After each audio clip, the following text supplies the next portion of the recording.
Stacy, je t'ai posé une question. Qui est le père de l'enfant que tu portes? Waouh, je vais être grand-père.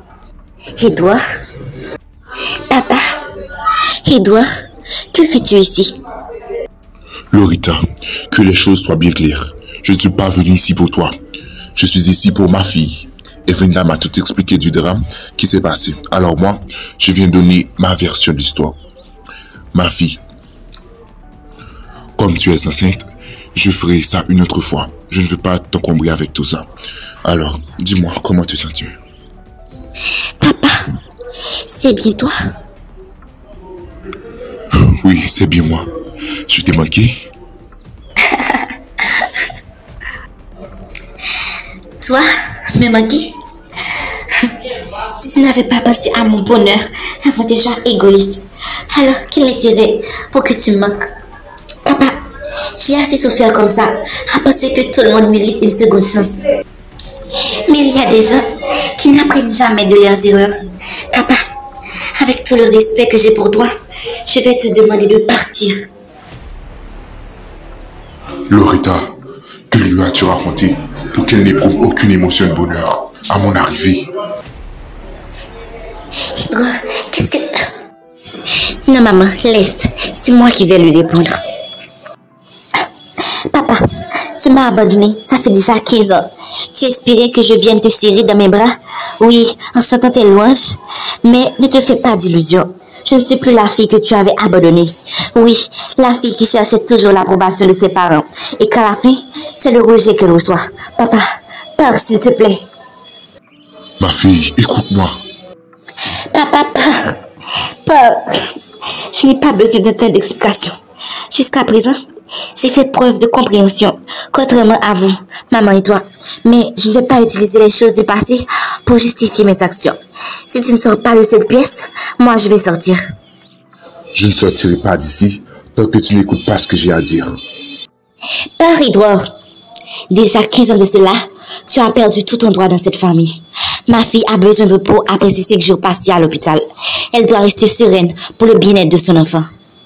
Tu te préoccupes de ça? Mais en rentrant, l'atmosphère n'était pas aussi calme comme tu le décris. Mais je vais partir. Je ne sais pas, mais je commence à douter de l'existence de Dieu.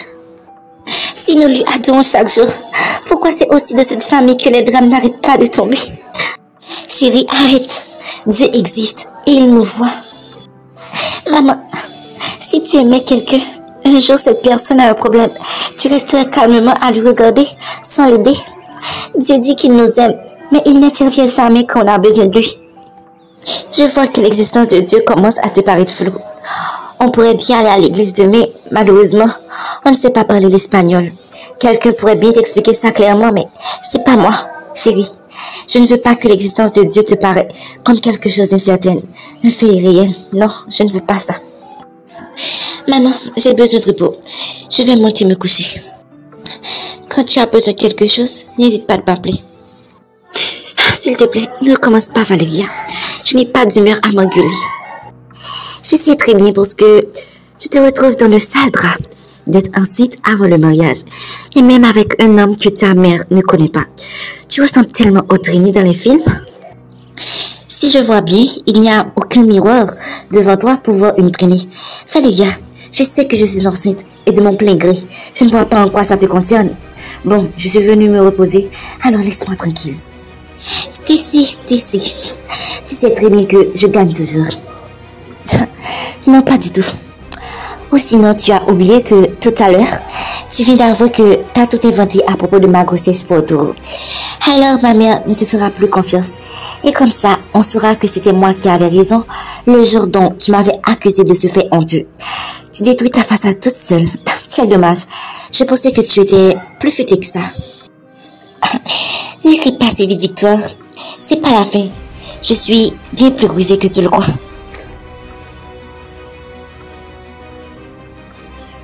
Gerardo, le passé commence à te rattraper. Quoi? Comment ça? La famille de Katiana demande à la police d'ouvrir une autre enquête. Ils ne sont pas satisfaits avec l'enquête précédente puisqu'ils croient fermement que tu es responsable. Non, c'est absurde. On m'avait déjà enfermé durant 2 années. Je ne peux pas comprendre le fait que cette famille s'obstine à me poursuivre. Gerardo, moi, je crois en ton innocence, mais les preuves que tu avais présentées des années de cela étaient validées. Mais la famille a encore trouvé des preuves pour t'incriminer. Je suis navré, mais maintenant, tu dois avoir des preuves plus solides pour t'innocenter de cette affaire. Et je vais encore t'aider. Merci, Solange. J'avais vraiment besoin de te parler, Valéria.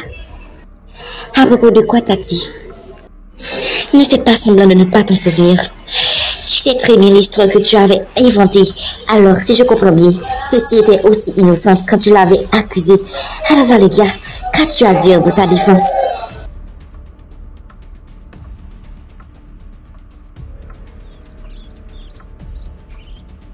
Tata, comment peux-tu penser ça de moi?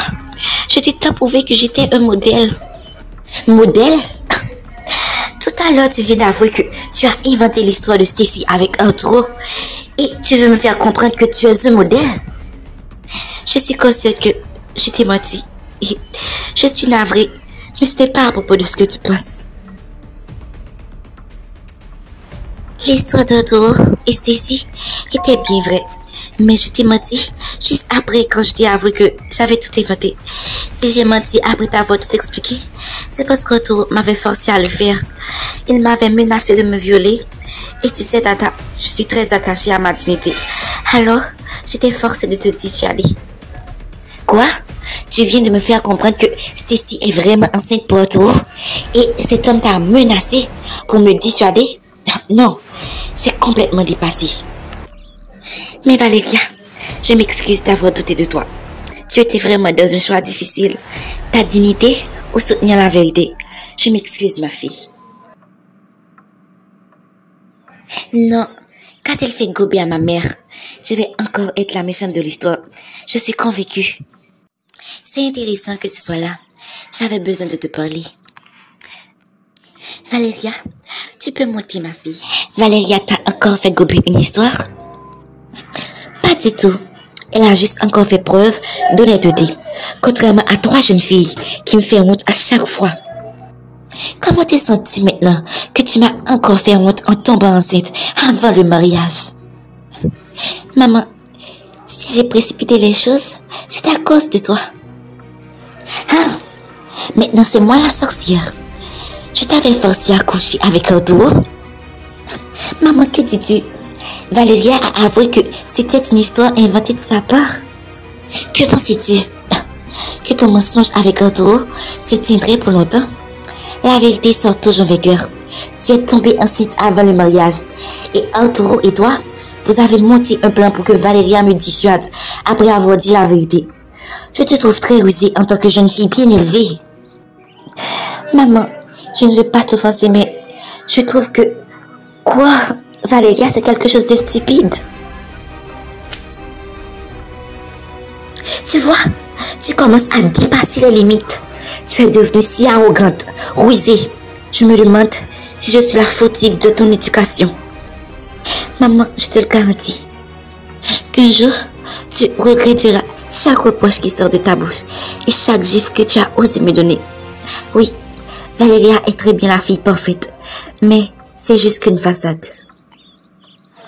Tu ne trouves pas ça ennuyant de faire du va-et-vient dans ma chambre? Je ne t'ai pas manqué, mon amour. J'ai su que tu as avoué que c'était une histoire inventée. Alors, que veux-tu faire pour fêter ça? Je me demande à la place de ton cerveau, est-ce qu'il y a quelque chose d'autre? Je te trouve tellement bête. Valéria, je ne comprends pas. Quel est ce comportement? Alors tu pensais vraiment que je t'aimais? Et j'allais tout faire pour que tu me considères comme ta petite amie. En plus, tu m'as donné 5 jours comme délai pour avouer la vérité. Tu ne te rends pas compte ce qu'on pourrait faire dans 120 heures? Alors, dans seulement 120 heures, j'ai découvert que tu n'étais pas riche. Et moi qui croyais le contraire. Arthur m'a donné 5 jours pour dire la vérité. Que dois-je faire? Il est riche. C'est pour cette raison que je fais semblant d'aimer. S'il n'était pas riche, pourquoi Loretta le choisira-t-il pour Stacy? Avant tout, je dois savoir son logement. Bon, je dois appeler Linz. Linz, je veux que tu trouves la villa d'Arturo Manoir. Ça prendra du temps. Et combien de temps? Déjà, bon, le nécessaire, c'est de ne pas arrêter de chercher tant que tu ne l'as pas trouvé.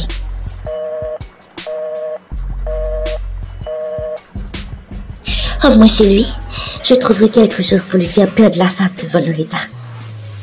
Et comme ça, on sera tous les deux perdants. Sérieusement, je viens d'avouer que j'ai tout inventé. Je suis vraiment dans de sales draps. Loretta me flaguera à la porte. Et déjà 5 jours, ce connard ne m'a pas appelé pour me dire qu'il a trouvé la villa d'Arturo. Allô? Enfin, t'as trouvé sa villa? Quoi? Tu n'as pas trouvé de villa à ce nom? T'en es sûr? Bon, d'accord.